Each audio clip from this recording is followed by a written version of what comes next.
Hello everyone and Happy New Year. We're just doing a little bit of edged weapons defense, and there's no better way to understand how a bladed attack can happen, how quickly, and the angles and all the rest of it is to actually train that way. So I've got a dull training blade. This one is a Wartac Timberline by Kelly Warden. And what we're talking about, one of the things that we're talking about is the understanding that if you telegraphing is basically the main reason why your techniques aren't working, is probably because you're telegraphing them.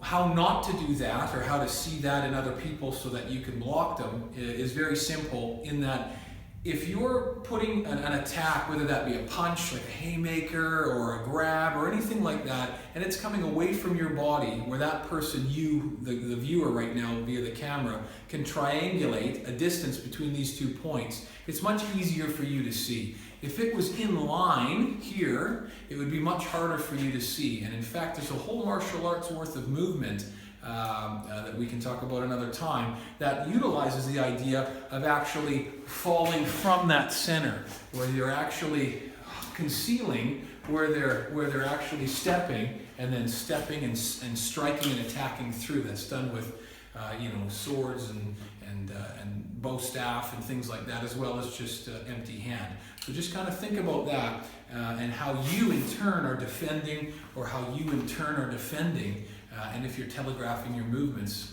because that would be an easy way to get them blocked.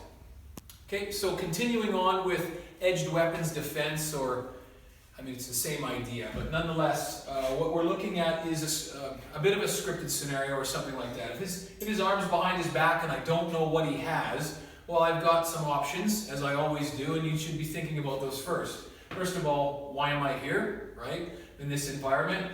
If I think something's up, get out. If I can't because of whatever reason, so be it. If I am getting now closer to this person, and in this case it's actually quite close, we'll say, where my longest tools maybe aren't going to reach, projectile weapons aren't a thing for me at this point, meaning I don't have them, I guess. I'm either going to think about getting in close to shut this person down, or getting out and away. So whether that be, as you can see, Daryl's kind of hiding his right hand right now. I don't know what's in it. Well, if I can then throw some change or a front quick kick or something and close and try and shut that down. Do you mind just switching? Yeah, let's just run into it. Just so the camera can understand. What I'm trying to do is I'm trying to jam that other hand, right? I'm jamming that in order for it not to be of an issue to me. And then dealing with him at that point, right? If that makes sense. So if that's not the case, and I am getting closer, I'm thinking of a little bit of escalation of force, or at the very least protecting myself. If you're driving a vehicle, there's a vehicle in front of you in the other lane, you're both headed the same direction, and you see that person start to shoulder check, but no signal light comes on yet, you kind of know that they're thinking of doing so, and maybe you're in their blind spot or not. Well, you might cover the brake, you might hit the horn, you might move without openings, the ability to change, right?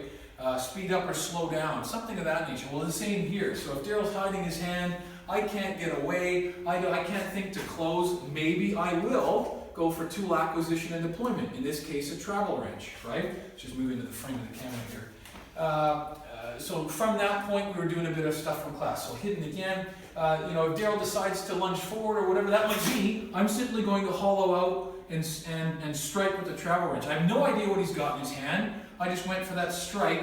I didn't aim for the bottom of his arm, but kind of the mid to upper, because it's slower moving. Hit it and get away. I'm not looking to stay in there. There's a lot of great things I'd love to show you on camera, as in, hitting that and then passing, doing all sorts of movements and takedowns and locks. Let's be honest, I have no idea what he's got. He just all of a sudden lunged towards me. I'm going to hit that, and I'm going to get away.